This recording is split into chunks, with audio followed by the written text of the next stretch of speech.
Percibir como a suor esvara polas fazulas dende as tempas ao coñecer que o propio perfil non se adecua ao carón. Un arrepío paralizante percorre o corpo. Ningún argumento pasa a ser válido para confrontar a esa sentenza, quedando as palabras afogadas na goxa. A exclusión é un estigma, unha limitación, unha barreira que acaba por ser autoimposta. Non existe un camiño de retorno real dende a exclusión. Sempre se é un extraño en calquera lugar, excepto entre os límites do exilio. A proximidade. A relación entre corpos magoados que intiman por incomprendidos, facendo do exilio unha identidade de ser.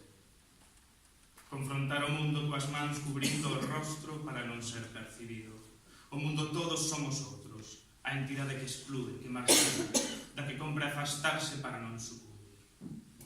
O exilio toma forma dunha religión que foxe e teme do descoñecido. Cree e desenvolve as súas propias normas alén das impostas polo poder, o mesmo poder que construe siglos. Fortalece estructuras que imitan as do poder, xerando un poder dentro do propio poder. A exclusión reforza os valados. Establece fronteiras moito máis fortes que as do propio exilio. Son límites dentro dos límites, instituindo novos exilios dentro do exilio, subdividio colectivo até chegar á unidade básica, o individuo. A desconfianza constitúese como única arma contra a soidade.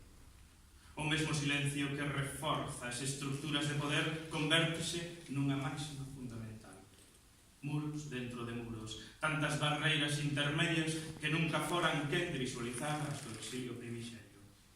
Nacer e morrer en presidio.